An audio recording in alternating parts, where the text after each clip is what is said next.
when I first sold a piece quite quickly, I thought selling a piece of art for $400 was a lot of money. Yeah. And it was back then. I thought, wow, I just sold a piece for $400.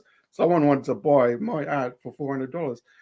But now that's the minimum I'll sell my piece for, and they sell in the thousands now. What's the most expensive tafafuna'i you've sold a Oh, piece for? it's only 3,000 at the moment, but I know, Only? yeah, but I know, and I've sold Yeah. heaps at 2,000 and countless at 1,000. But having said that, and I've said this to other artists because I run a Facebook page called Pacific Artists United. Nice. And what I wanted to portray to our artists is value what you do, value.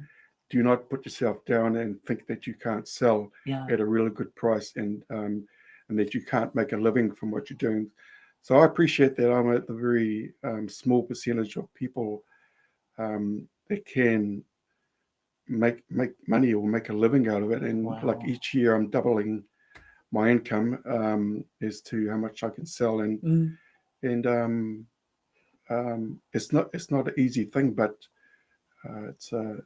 I know that I'm blessed in doing so.